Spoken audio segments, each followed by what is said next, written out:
fille, elle prend la moitié fardan, et l'autre shaqiqa prend l'autre, ce qui reste ta'siban. Et pas par part prescrite, parce qu'ici il n'y a pas de part prescrite, parce qu'il y a progéniture, il y a une descendance. C'est très bien. C'est ça ce qu'il faut comprendre. Si vous comprenez ces choses-là, le mécanisme, parce qu'on va entamer après l'après-midi le wasiya, vous allez un peu comprendre. Voilà. Allez, Jalila? Deux filles, deux sœurs germaines. Exactement, oui. Donc les deux filles, 2 tiers à elles deux. Très bien. Deux sœurs germaines, 2 tiers aussi. Non, pas 2 tiers. Elles prennent le reste. Ici, Jalil, les deux sœurs germaines n'ont pas de part prescrite parce qu'il y a progéniture. Mais comme il y a une progéniture féminine, elles sont consanguines avec les féminines. Donc elles prennent le reste uniquement. D'accord? Donc elles prennent le 1 tiers entre elles. C'est très bien. Voilà. Alors,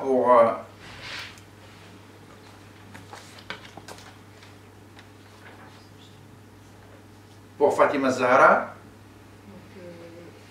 le numéro 6, une fille, une petite fille et 2 germaines. Alors,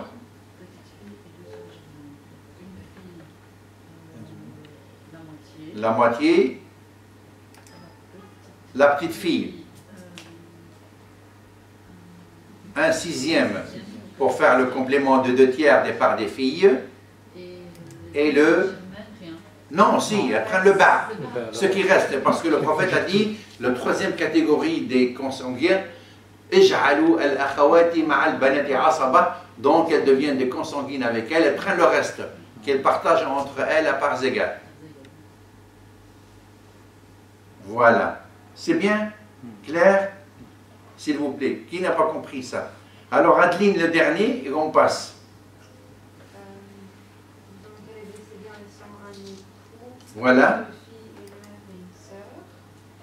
Alors les 2 filles se partageaient 2 tiers. Très bien. Ensuite la mère a 1/6. Très bien. L'époux, il a 1/4. 1/4, c'est très bien. Et Est-ce qu'il reste quelque chose maintenant? Vous devez faire l'opération. Bien dépassé. Ah, Dépassé. s'il dépasse, elle ne prend rien du tout. Oh, rien. Parce qu'il ne reste plus rien. Parce que comme elle est consanguine avec les filles, et comme nous avons dit que les consanguins prennent le reste de ce qui...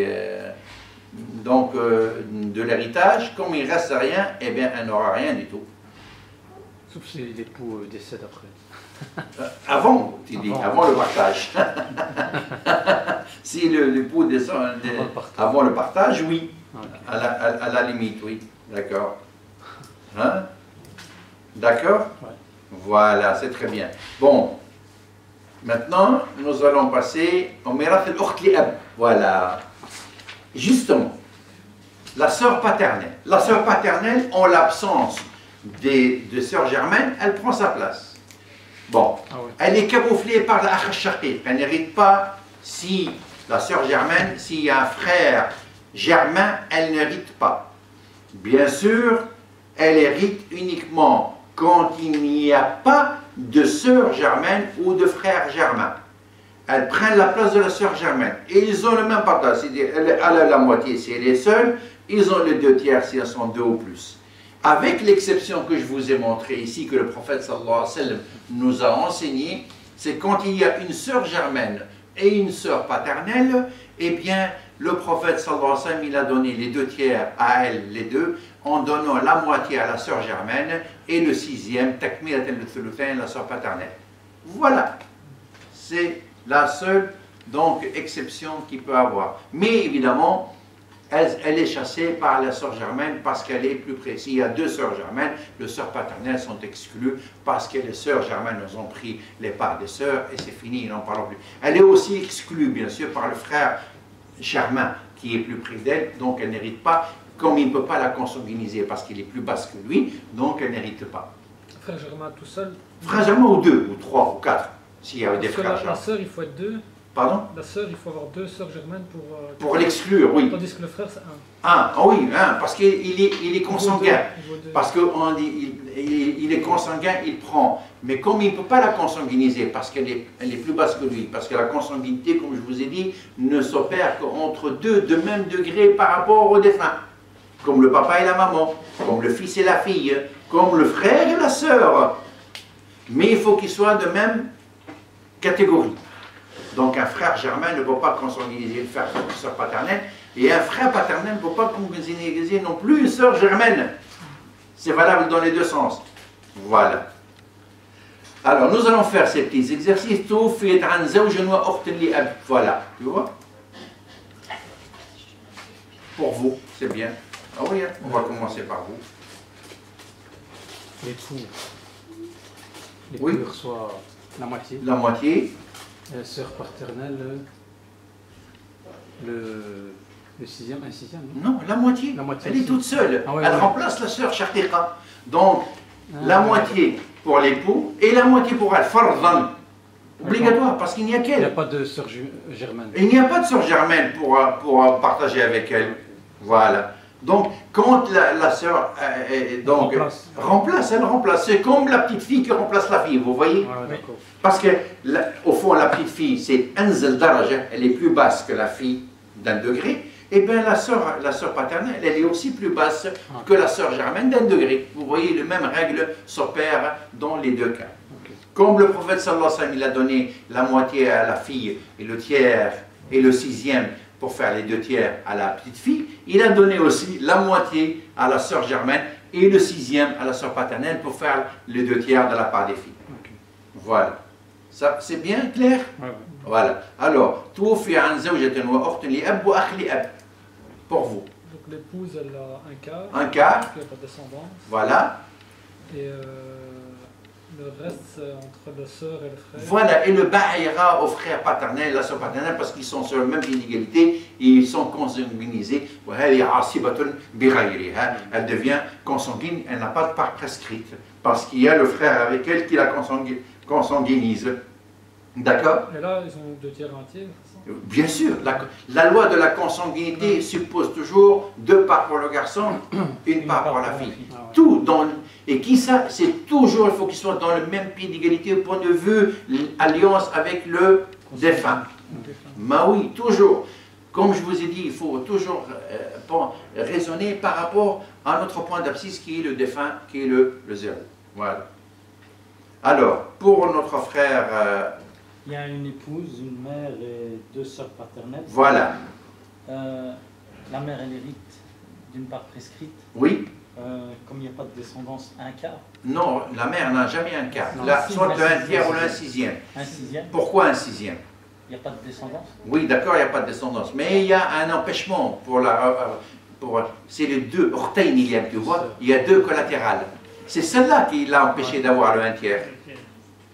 Tu comprends? Oui. Voilà. Donc la maman, là, elle a un sixième. C'est juste parce qu'il y a 2 collatéraux. Parce qu'il y a 2 collatérales, si je peux dire. Donc, Orteini li ab. Tu vois, Orteini, 2 sœurs. Voilà. Collatéraux, qui sont au même niveau que le défunt. Collatéraux, c'est le collatéraux, c'est l'Ikhwa. Ils sont collatéraux. Frères, que ce soit des utérins, que ce soit des consanguins, ou que ce soit des germains, sont les collatéraux. Voilà. Et il n'y a pas d'obligation alimentaire, même dans la loi belge, entre collatéraux. Par contre, il y a obligation alimentaire entre ascendance et descendance. Donc, vous êtes obligé de nourrir votre enfant jusqu'à majorité, et vous, l'enfant, vous êtes obligé de nourrir votre père toute sa vie. Mais oui, c'est pour cela qu'il y a obligation alimentaire entre les parents. Et entre époux et épouse, il y a obligation alimentaire. C'est pour cela, Allah même subhanahu wa ta'ala, regardez, il a donné la moitié à l'époux, dans l'héritage, et le quart à l'enfant, la moitié. Et parce que, comme la loi de consanguinité qui existe entre le fils et la fille, toujours le double, et le 8e et le quart, dans le cas de progéniture, parce qu'il y a obligation alimentaire entre l'époux et l'épouse. Rien n'est laissé au hasard. Subhanallah. Hein? Voilà. Oui? Donc la mère reçoit un sixième parce qu'il y a Des collatéraux.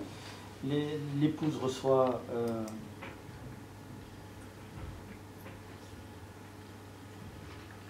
il n'y a pas de progéniture. Un quart. D'accord ou non? Parce qu'il n'y a pas de progéniture. Et l'épouse reçoit un quart en cas de non-progéniture. Il n'y a pas de descendance. Il n'y a pas de descendance. Et le khtayn, il est ab. Ici, qu'est-ce qu'elles ont? Elles ont une part prescrite. Deux tiers. 2 tiers. Donc 2 tiers, un quart, un sixième. Est-ce qu'on dépasse? Moi, je ne crois pas. Non. Parce qu'un quart et un sixième ne font pas un tiers. Il faut mettre sur 12. Hein? Sur 12. Si on dépasse. On dépasse d'un 13. Hein? 13, 13e. Eh ben, il y a un surpassement, donc elle devient des 13e au lieu des 12e. Et on enlève un peu de chacun. Voilà, c'est tout, proportionnellement. Très bien. Alors, Omar.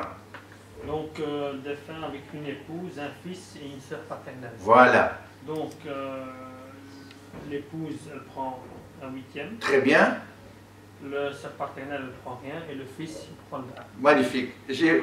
Voilà, il a compris, là. Verstanden. Il a verstanden comme il faut. C'est extra. Ouais, ça fait plaisir, moi. T'as compris. C'est ça le. Voilà. Elle n'hérite pas parce qu'il y a, bien sûr, hein, c'est magnifique. Voilà, il est couronné, voilà. Alors, moi, je vais demander à Rachid aussi de me résoudre cet exercice. Allez, Rachid. Lequel Numéro 5. توفي عن أم وأب وأخ لأب وأخت لأب. Le difficile. Une mère, un père, et deux frères parfaits. Non. Ouais. Alors, la mère et le père, ils ont une part. Enfin, ils ont tout. Pas une non. Mais oui, parce que l'akh li'ab ou l'ukht li'ab n'héritent pas ici. Pourquoi? Parce que le père les chasse. Ah oui, parce que les sœurs et les frères n'héritent que quand il n'y a pas de père, quand il n'y a pas de descendance et d'ascendance, parce que c'est la première catégorie. Hein? Donc il y a père et mère. Donc l'argent ici, donc l'héritage est entre papa et maman par consanguinité. C'est-à-dire un tiers pour maman, 2 tiers pour papa. Tout simplement. Hein? Voilà. Je vous ai dit, alors le droit de succession, il faut s'appliquer, c'est tout. Il n'y a pas de philosophie, ni de doute. Il faut s'appliquer, tout simplement. C'est 1 plus 1 égale 2. Bien qu'il y a un prof de maths qui nous a démontré que 1 plus 1 n'est pas égal à 2. Je vous assure, je vous assure. Monsieur Garde-Dieu, en première année, en 1970, à l'ULB ici, il nous a montré que 1 plus 1 n'est pas égal à 2, mathématiquement. Enfin. Hein? Ouais, j'ai déjà vu. Vous avez déjà vu. Ah oui. Bon. Moi, je connaissais pas. Donc les parts, ils ne sont pas justes. Non, mais il y a une subtilité. Ah, ouais. Il y a une subtilité là-dedans. Il y a une subtilité. Il nous a expliqué qu'il y a une subtilité là-dedans pour démontrer qu'un plus 1 n'est pas égal à 2. Parce que sinon, les parts, ils ne sont pas justes. Oui, non, mais 1 plus 1 est bien égal à 2, bien sûr. Hein? C'est une convention. Voilà, c'est exactement, c'est une convention, c'est comme on a montré qu'un angle aigu est égal à un angle droit dans la géométrie sphérique, avec les adjacents, etc., les opposés, les complémentaires et les angles. On a démontré qu'un angle droit est égal à un angle obtus dans la géométrie sphérique uniquement, bien sûr, parce qu'il y a 3 géométries planes, géométrie dans l'espace, et la géométrie sphérique aussi. Hein? J'ai fait beaucoup de maths avant, mais j'ai oublié, ça fait 40 ans. Ben oui, mais j'étais un grand matheux, moi, avant. J'ai fait beaucoup de maths, mais j'ai tout oublié. Dans les années 70, j'ai fait que ça. Enfin. Alors, nous allons passer chez Jalila. Alors, توفيت عن زوج وأخ شقيق وأخت لأب. C'est extra, ça. Tu dois me dire ça, quand tu vois ça. C'est numéro 7, c'est ça? Oui, numéro 7. Il prend tout. Non. Ouais. 7. On a passé le 6, mais... Non, on prend le 6 alors. Moi, tu étais concentré sur le 6, je te donne cette faveur. Allez, oh oui, ben, je comprends. Allez, توفي عن زوجة وبنت وأخت شقيق أخت لأب. Mais c'est extra ça, c'est bien ça. Allez, dites-moi. La fille, un demi. Un demi, L'épouse, un huitième. un huitième. Et le reste pour le frère... Non. Oui, J'avais oui. pas vu. Le reste Le pour. frère paternel. Mais il n'y a pas de frère paternel. Si, il est là. Ouais, elle est là. Il y a un frère paternel. Oh, C'est le Il y a 6. une sœur Non, germaine. le 6, il n'y en a pas. Il y a Okht Shaqiqa et Akh Liab. Hein? Ouais, la Il y traduction. a une sœur germaine. La traduction, Ah. c'est crève frappate. Orte li ab, non. Orte li ab, non. Sœur paternelle, pas frère paternel, sœur paternelle. Excusez-moi. Une germaine et une sœur paternelle, je vais vous corriger aussi. Sœur paternelle, comme vous voyez. Ah oui, Sœur paternelle. Sixième, non? donc alors, Voilà. Corrigez, s'il vous plaît. Chez vous aussi, Adeline. Donc, Orte. Oui. moi, ben, à L2, les 2 tiers et la sœur. Attendez, qui est 2 tiers? La sœur germaine et la sœur paternelle. Mais non, écoutez, Une demi regardez, pour la sœur germaine. regardez, vous avez dit, il y a une fille, Oui, un demi. elle prend un demi. Oui. Et alors? Et qui encore? L'épouse, Un huitième. un huitième. Oui? Un demi. La sœur germaine. Non, Elle rien du tout. non, elle prend le reste. Tarsib.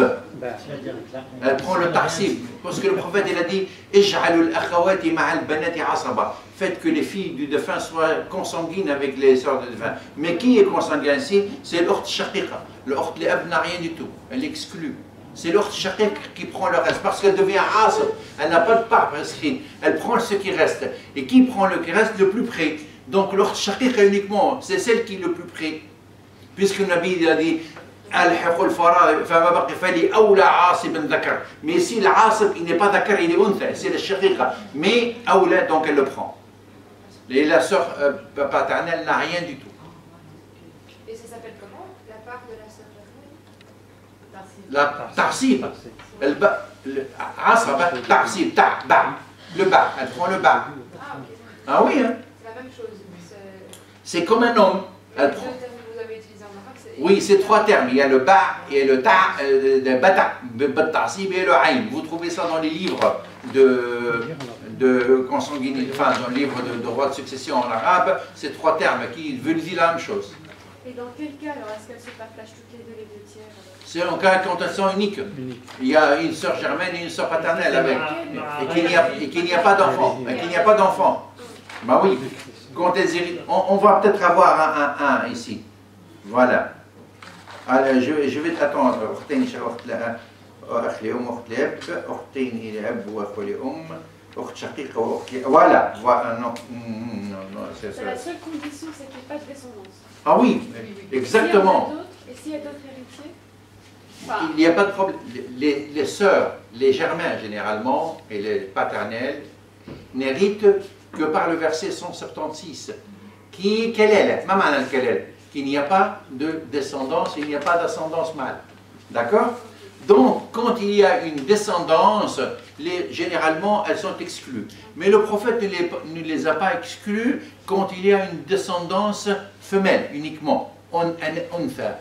C'est pour cela que le prophète a dit « Ij'alou al-akhawati ma'al banati asaba » Faites que les sœurs du défunt soient consanguines avec les filles du défunt. C'est le seul cas où la sœur germaine devient comme un homme, c'est quand le défunt n'a que des filles. Évidemment, s'il a un frère germain avec elle, elle devient asiba bi ghayriha, et bien elle hérite avec son frère ce qui reste. D'accord? Voilà. Alors, Fatima Zahra, le numéro 7. Un époux, un frère germain et une sœur paternelle. Voilà.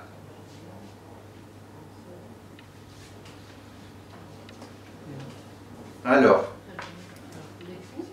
l'époux, combien vous donnez à l'époux? Et une sœur paternelle. Pardon? La moitié. La moitié, pourquoi? Pas de descendance. Pas de descendance. Parce qu'il n'y a pas de descendance, c'est très bien, oui. Alors,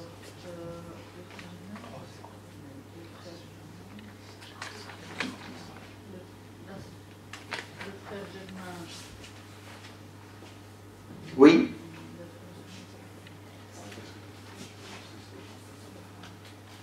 Super.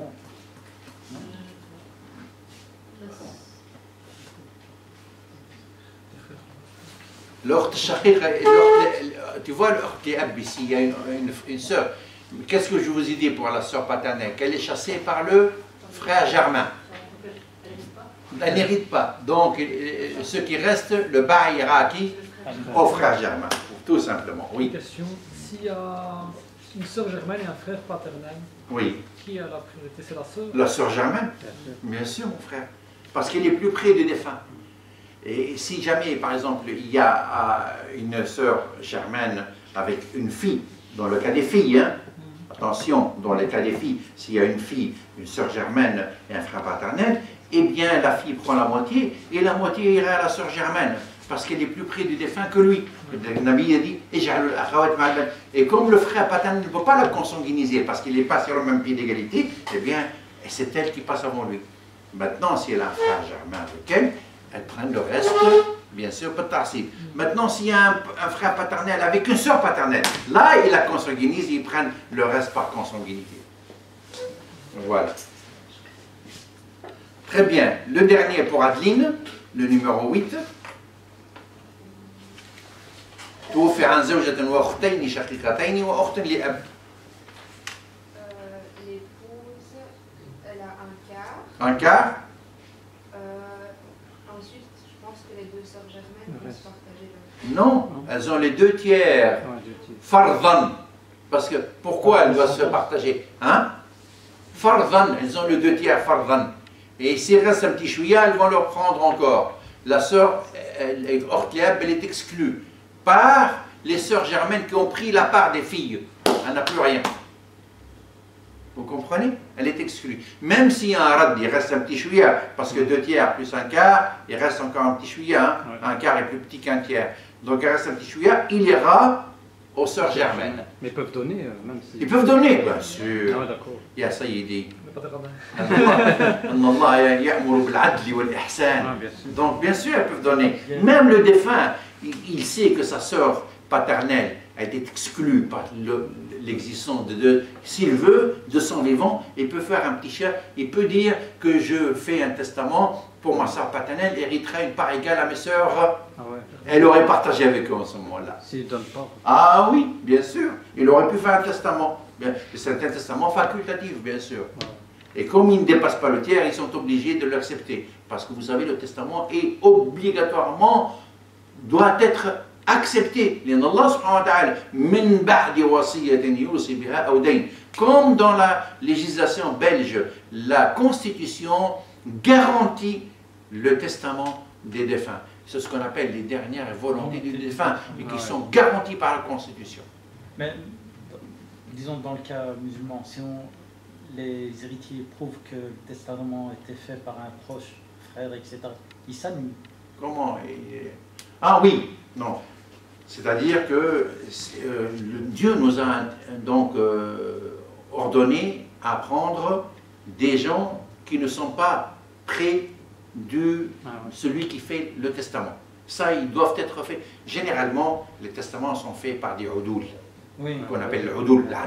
Généralement, c'est fait par des udul. C'est pour cela Allah subhanahu wa ta'ala dit dawi adlin minkum. Mais les udul ont une famille, donc ils... Non, mais de préférence pas de famille. Okay. Parce qu'ils peuvent, comme on dit, donc attaquer le testament, disent qu'il a été fait par, falsifié, et ils peuvent l'attaquer, bien sûr.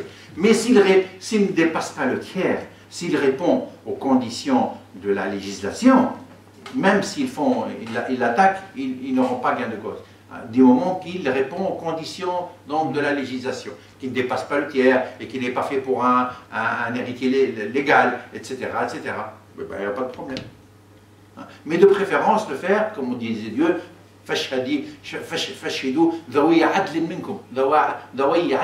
donc des gens udul. Évidemment, Sahaba كانوا كلهم udul, comme vous savez. النبي صلى الله عليه وسلم قال أصحابي كالنجوم بأيهم اقتديتم اهتديتم كانوا عدولا الصحابة. Mais après Sahaba, il faut donc choisir des gens de adl, donc les notaires, comme on dit, de notoriété légale et de notoriété honorable aussi. Parce que le udul, avant, on les choisit des gens qui sont pieux, qui craignent Dieu, etc. C'est pas comme maintenant, il a un diplôme de notaire, et il devient notaire, il peut être le plus grand escroc du monde. Avant, non. En islam, non. On choisissait les udul. Tout le monde ne peut pas être ali. Tout le monde ne peut pas être juge en islam. Le juge doit être presque pioché, comme on dit, et trié sur les gens. On connaît. C'est pour cela que le Qadi Iyad, quand on lui a demandé d'être le Qadi al-Qudat, le juge, comme on dit, le bâtonnier des juges, hein, il a refusé. Et on l'a obligé presque à l'apprendre. Il a refusé parce qu'il avait peur. Il avait peur de commettre une erreur envers quelqu'un et Dieu.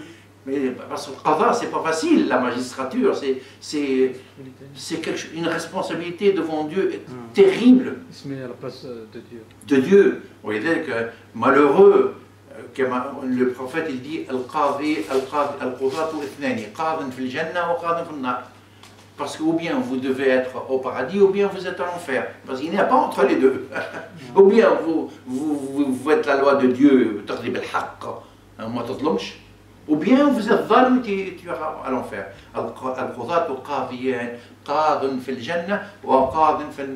Il n'y a pas un intermédiaire entre les deux.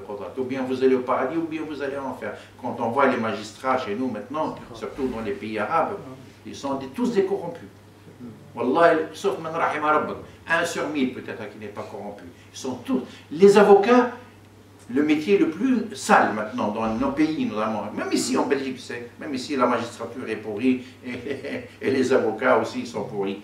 Mais surtout chez nous, 2 métiers qui sont pourris, qui a la corruption à fond, c'est la magistrature et les avocats. Ils sont pourris. Puis la crainte. Mais voilà, c'est parce qu'ils ne craignent pas Dieu, c'est tout. لأن الله سبحانه وتعالى من حكم الله سبحانه وتعالى النبي disait dans un hadith من ولي أمر 10 جاء يوم القيامة ويداه مغلولتان حتى يأتي عدله فيؤخذ به إلى الجنة أو جوره فيقذف به في النار والعياذ بالله. أمر 10 فمن بالك بمن يلي أمر مئات الملايين ومئات الآلاف. Mais oui. Alors, on a terminé? On va faire le 11 ou le 12. Oui, bien sûr, le 11 et le 12. Oui. Voilà, Jalilat va faire le 11 et Adeline va faire le 12. توفي عن زوجة وأختين لأب وأخوة لأم. Mais c'est très bien, voilà. Magnifique. Et l'épouse reçoit un quart. Pourquoi? Parce qu'il n'y a pas d'enfant. Très bien, parce qu'il n'y a pas de progéniture.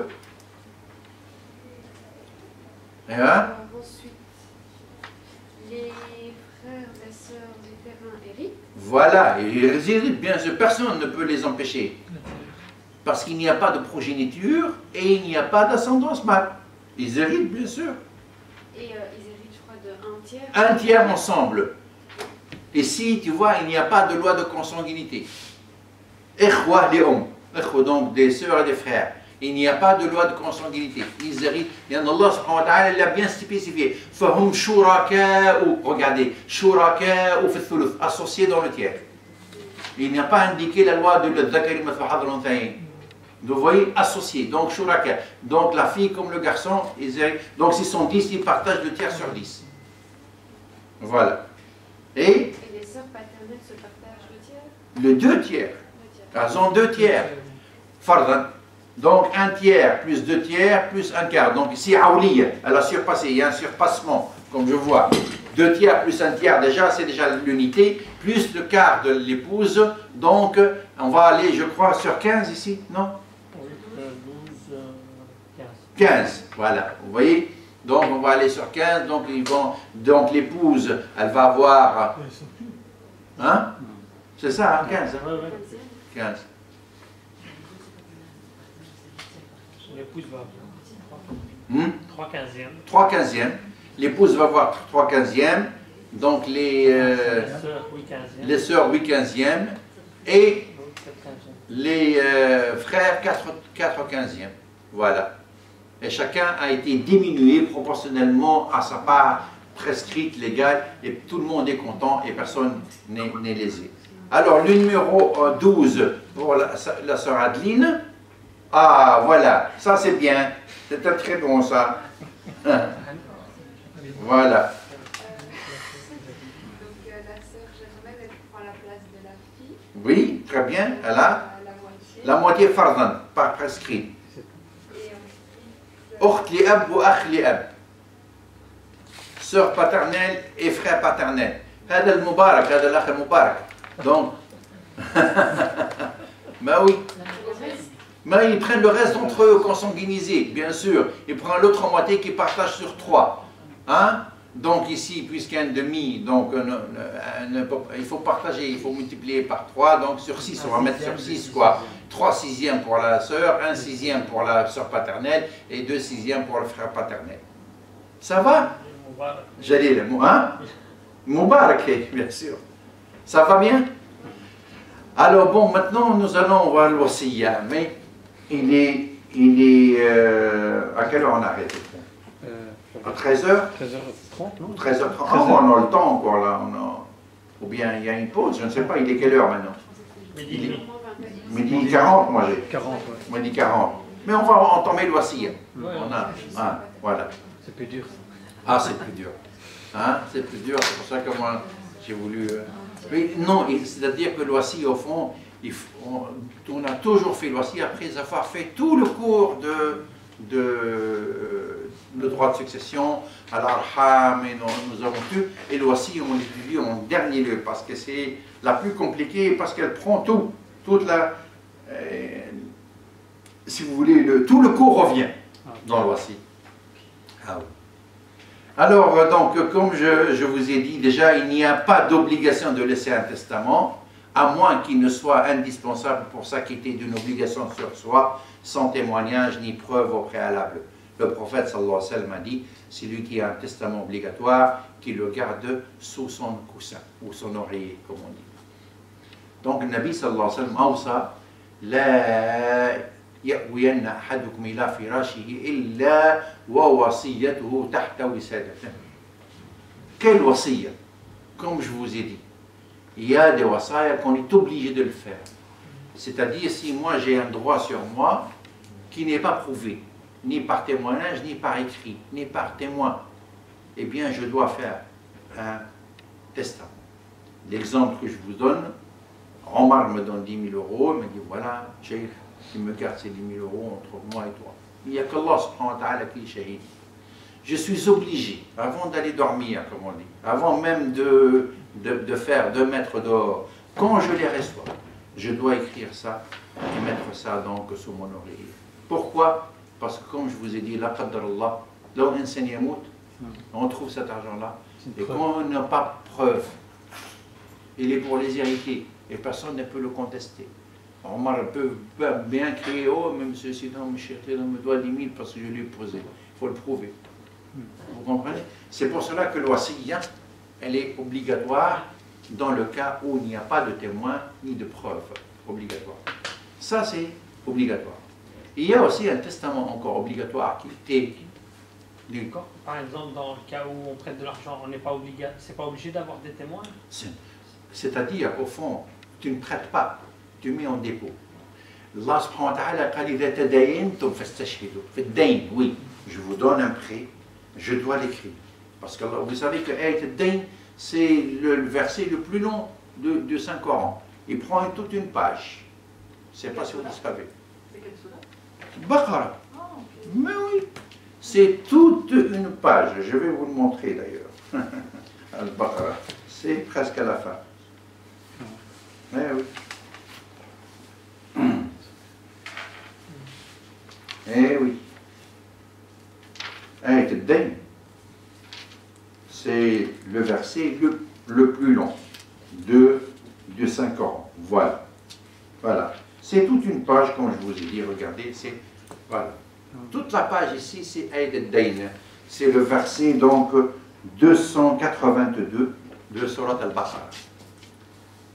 يا أيها الذين آمنوا إذا تداينتم بدين إلى أجل مسمى فاكتبوه.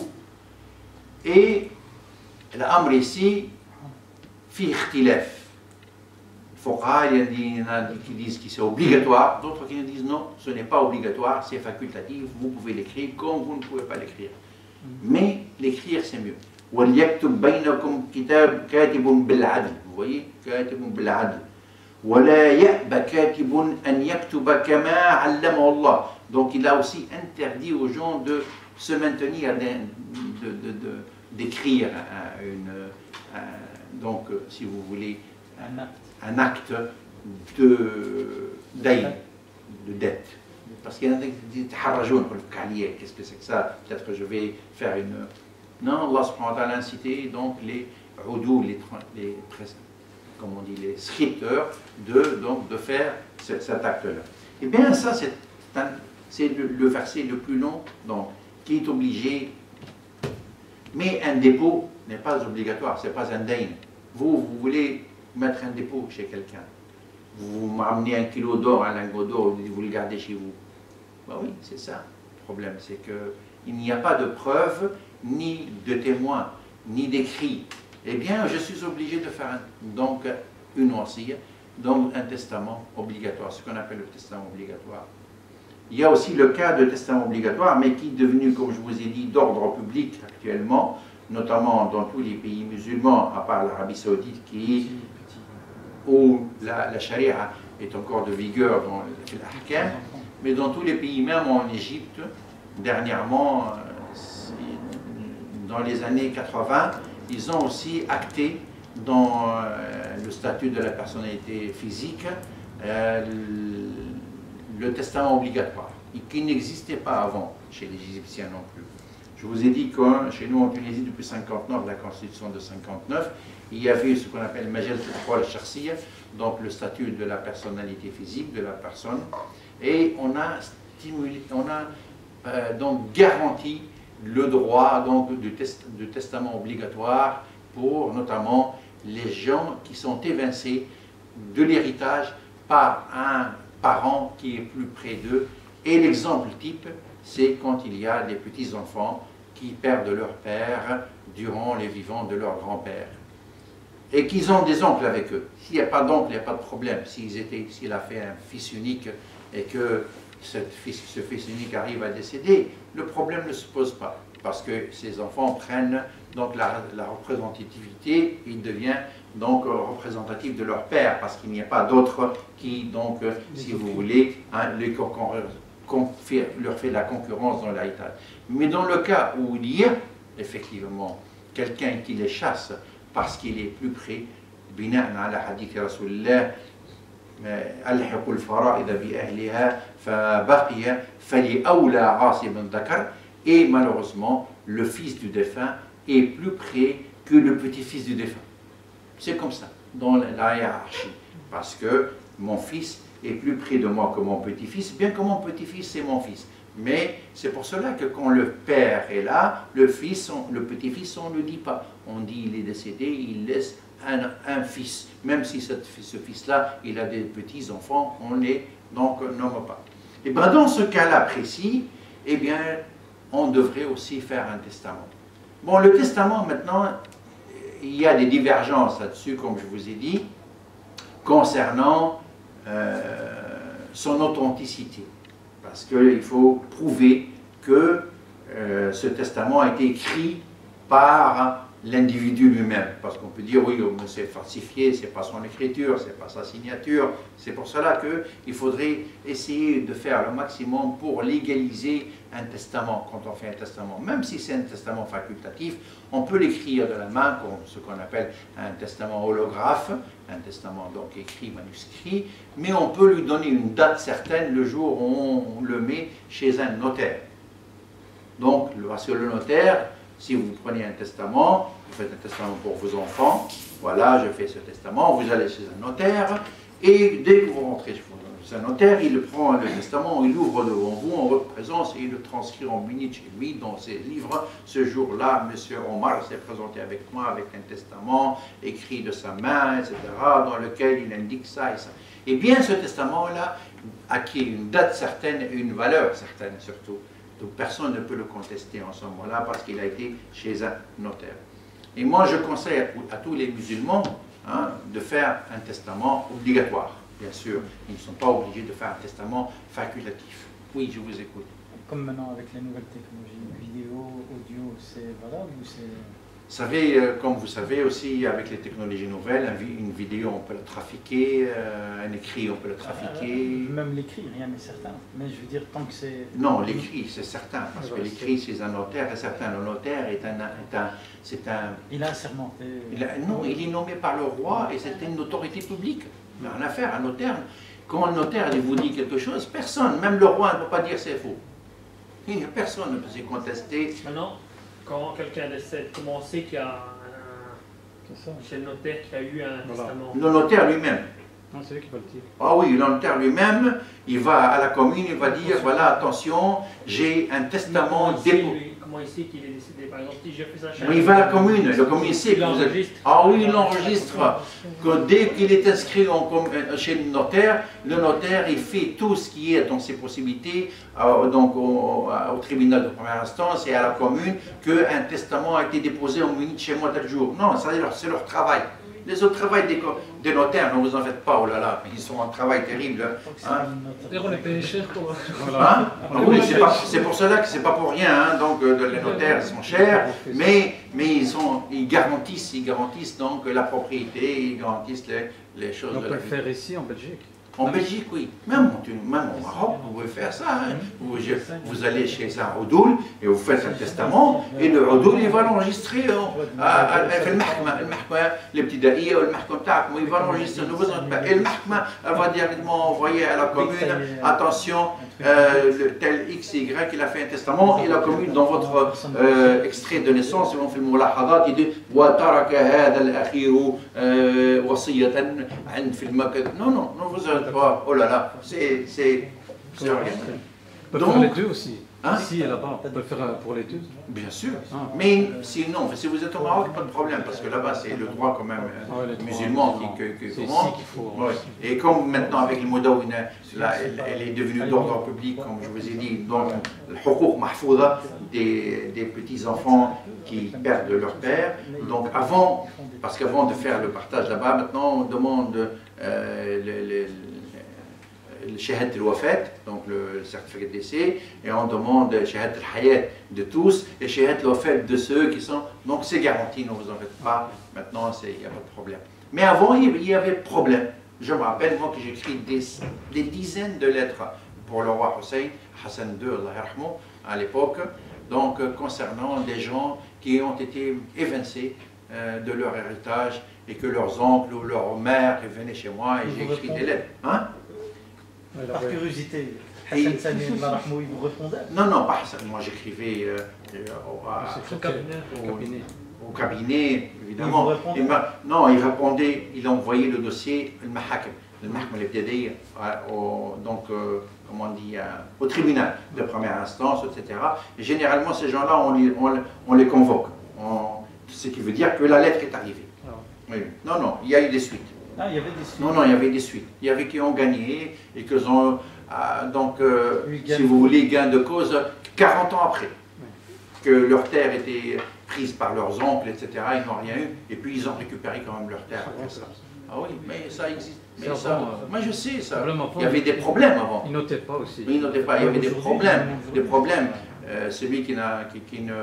Mais comme on dit, ماذا حق وراءه طالب. Donc, n'est jamais perdu un droit quand on le réclame. Donc, si quelqu'un réclame un droit, tôt ou tard, il aura donc gain de cause. Donc, le testament, bon, maintenant le testament est fait. Le testament facultatif, évidemment, ça, personne n'est obligé de le faire, mais le bien qui travaille, comme je vous ai dit, après votre mort, c'est ce que vous laissez pendant votre vie. Donc, si vous laissez... si vous êtes riche, vous avez de l'argent. Évidemment, le Nabi sallallahu alayhi wa sallam, il a dit لن تترك أبنائك يعني متكفين خير من أن تتركهم يعني فقراء. Donc le prophète dit que il faudrait laisser vos enfants en aisance que de les laisser pauvres. Donc, oui. Mais pour le cas de Mohammed sallallahu alayhi wa sallam, il a eu une descendance, mais il n'avait pas laissé de testament. Il y avait une fois, il y avait Fatima, elle était partie chez Abu Bakr Saddiq pour réclamer une terre. Et Abu Bakr Saddiq avait refusé en disant... Il n'a pas refusé. Hein, il n'a pas refusé? Non, il a dit les prophètes n'ont pas d'héritage. Oui. Parce que le prophète sallallahu alayhi wa sallam dit قال نحن معشر الأنبياء لا نورث ما تركناه صدقة. Les prophètes n'ont pas d'héritage. Ils n'héritent pas et ils ne donnent pas un héritage. Ça, c'est hadith Moura de Bukhari. Non, mais je veux dire, quand même, pourquoi Donc vous voyez ici le prophète, si comme tu dis, le prophète, c'est lui qui connaît mieux la loi de Dieu. Ou Atqan et Allah. S'il savait qu'il était obligé de faire un testament, il l'aurait laissé. Mais il ne l'a pas laissé. Ce qui veut dire que le prophète n'a pas d'héritage à donner ni un testament à donner. Si c'était aussi connu que ça, pourquoi Fatima est partie réclamer ce qu'elle pensait son dû Peut-être qu'elle pensait ce que le prophète avait pendant son vivant, l'Arth, je ne sais pas, une terre qu'il exploitait ou quelque chose comme ça, le prophète, qui prenait Kharaj, peut-être, elle pensait que c'était au prophète, au nom du prophète. Mais le sallallahu alayhi wa sallam, il a bien dit, moi je connais ce hadith, que Nahnu ma'ashar al-anbiya la nurath fama taraknahu sadaqa. Oui, mais dans la suite de l'histoire, c'est Abu Bakr répond par ce hadith. Oui, en disant que les prophètes n'ont pas de. وبدليل النبي صلى الله عليه وسلم عندما كان يحتضر يعني في les dernières heures, il a demandé à Aïcha combien j'ai d'argent. Il me dit عندك 6 درهم يا رسول الله. Vous avez, il a dit تصدقي بهن. Donc donnez-les. Et alors après une heure, il lui a demandé هل تصدقتي بالدراهم؟ قالت له لا يا رسول الله شغلي بمرضك ألهاني عن التصدق. Donc je me suis occupé de toi, j'ai oublié. بكى رسول الله قال كيف يلقى محمد ربه وفي بيته 6 دراهم. Il a pleuré, le prophète a dit comment le prophète Mohammed peut rencontrer Dieu et il a 6 dirhams dans sa maison. Donc vous voyez bien que quand même que le Nabi sallallahu alayhi wa sallam la yurath wa laysa lahu irthun wa laysa lahu waratha. Ça c'est tu vas me dire oui pourquoi Fatima, mais moi je vous dis que ça c'est un hadith qui a été mis par les chiites et qui n'existe pas, et que Fatima n'a jamais été chez Abu Bakr pour demander quoi que ce soit. Croyez-moi. Je n'étais pas au courant. C'est les chiites qui ont mis ça, mais il n'existe pas ce hadith. Parce que dans nos livres de Bukhari, Muslim, Tirmidhi, ça n'existe pas. Il n'existe que dans leurs livres, dans le Kaf, je ne sais pas quoi. Ben oui, je savais pas. Mais bien sûr, mais il n'existe pas dans le livre que Fatima a été demandé ça, ni dans Bukhari, ni dans Muslim, ni dans Tirmidhi, ni dans aucun recueil des sunnah qui existe. Il n'y a pas. C'est dans leur Kafi ou je ne sais pas quoi qui existe ce hadith-là. Ben oui. Bon, de toute façon, le testament est facultatif. Donc personne n'est obligé de faire un testament facultatif, sauf celui qui veut et qui a les moyens. Non, le facultatif, l'obligatoire, ça, vous êtes obligé, comme moi, comme vous, comme tout le monde, si vous devez avoir quelque chose à consigner dans un testament obligatoire, vous devez le faire.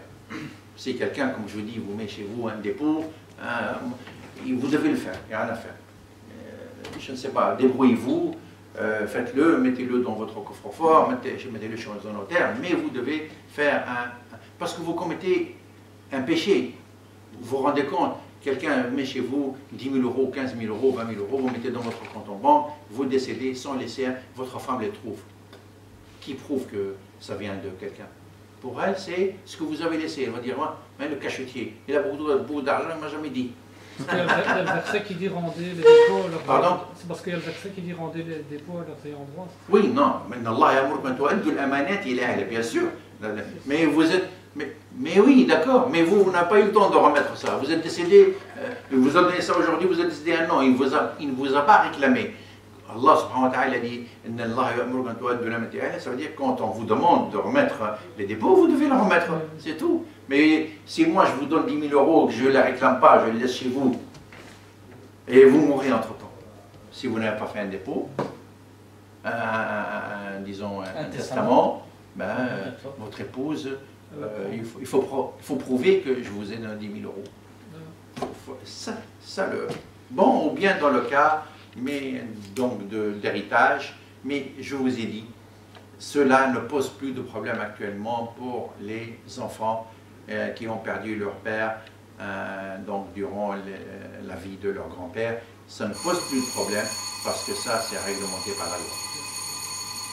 Voilà. Maintenant, le calcul, c'est ce qui nous intéresse, nous, maintenant. Et si la personne qui a fait le dépôt disparaît et qu'il n'y a personne qui vient réclamer cette somme, elle reste toujours, elle est considérée toujours comme dépôt? Elle reste toujours comme dépôt et l'individu peut la donner à ses héritiers. هذاك يؤدي إلى ما لا إله إلا الله. Admettons qu'Omar Mais s'il n'a pas d'hérité, s'il n'a pas enfin, celui qui a fait le dépôt chez vous. Oui, il n'a pas S'il n'y a d'héritier. personne qui vient. Il n'a personne et quelque Voilà. chose comme ça. Elle va où? Eh bien, soit vous avez le choix entre deux choses. Ou bien vous le gardez pour vous, ou bien vous le mettez dans le Bayt Mal Muslimin. Vous avez le droit. S'il n'a personne, vous étiez, comme on dit, le dépôt de sa confiance. Donc, c'est bien. Et si vous voulez, vous pouvez le donner Bayt Mal Muslimin, c'est la même chose. S'il n'a personne, hein, évidemment, comme chez les Yahoud, quand quelqu'un décède et qu'il n'a personne, le premier qui s'accapare de son argent, c'est à lui. Dans la charia de Yahoud.